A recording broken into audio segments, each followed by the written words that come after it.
其實咧，飛翔社區咧係一個培育社區營造者或者 placemaker 嘅一個培訓同埋實踐嘅課程嚟嘅。社區營造咧，我哋係相信咧，任何一個地區裏邊咧，如果嗰個區嘅街坊啊，或者嗰個區嘅其他嘅持份者，即係每一個人咧，佢哋可以認識大家，咁認識深咗，咁希望大家有啲感情，咁啊有咗感情咧，其實大家咧就可以喺個區裏邊傾下，我哋點樣可以一齊做啲嘢，令到大家嘅生活會好啲咧咁樣。咁呢樣嘢係人人都有份，人人都可以做，大家互相幫助做啲嘢，就係咁簡單。務求就係希望大家街坊咧能夠可以係有多啲選擇，更好嘅選擇，食好啲，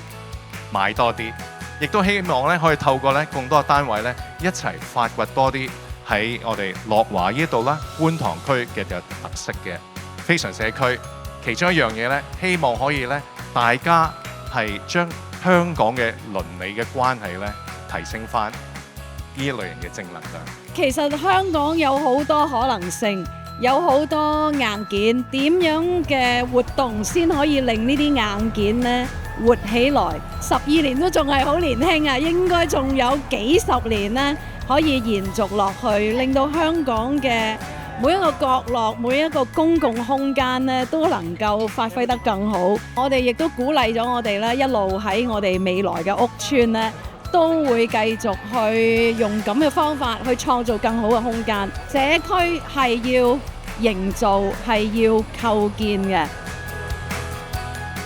比較斜嘅山坡上面咧，可以開墾到唔同嘅一啲空地出嚟去 host 啲 activity 咧，其實係非常之有趣。覺得喺成個活動嘅 experience 上面咧，最有趣係見到啲街坊點樣一齊去參與呢一件事啦。無論係街坊同埋義工喺初期嘅時候一齊去俾意見，去決定有唔同嘅活動，去到後面 set up 嘅時候，有義工一齊嚟幫手去 arrange 啲草地。呢一種嘅 interaction 咧，係平時喺其他社區嗰度或者呢個城市嘅其他空間咧比較少見嘅。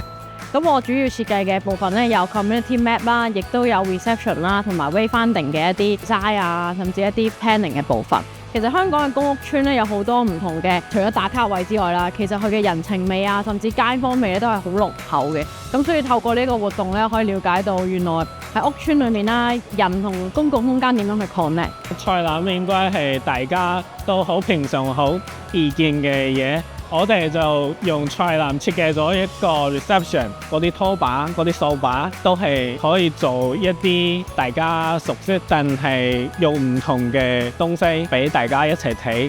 而家大家見到呢個地下，我哋啱啱黐好嘅。我哋喺黐嘅過程當中都遇到好多困難啦，因為嗰個面積好大啦，每一幅都好大啦。今日第一次認識，但係大家都好有默契咁樣完成咗呢一個好重要嘅任務。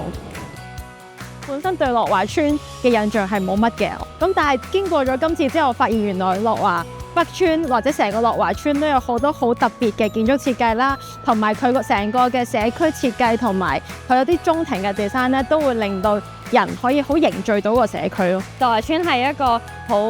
lively 嘅一個 community， 咁所以咧就想係繼續用呢一個咁 colourful 嘅元素去加翻，去 emphasize 翻呢一個 community。我哋喺 set up 嘅過程中咧，亦都同唔同嘅樂華居民咧就有唔同交流嘅機會。咁喺 set up 嘅過程，佢哋會同我哋傾偈，然後將我哋嘅活動嘅資訊咧，亦都帶俾唔同嘅街坊。所以就會發現原來呢一度嘅樂華居民嘅 bonding 係非常之強，亦都好有人情味。我哋呢條村嘅街坊啦，咁就住咗出世到而家噶啦。今次飛翔社區嘅呢個活動其實好滿意嘅，因為好耐冇見過咁多人咁熱鬧。希望飛翔社區呢個機構可以繼續搞多啲唔同樂社區嘅體驗嘅。我希望咧喺長遠嚟講咧，我哋所有嘅參加者將來咧可以長期嘅合作，有唔同嘅諗法，咁大家咧可以幫樂華邨啦，可以幫成個觀塘區咧，可以建造一個更好嘅一個未來。呢幾年觀塘區嗰個轉變好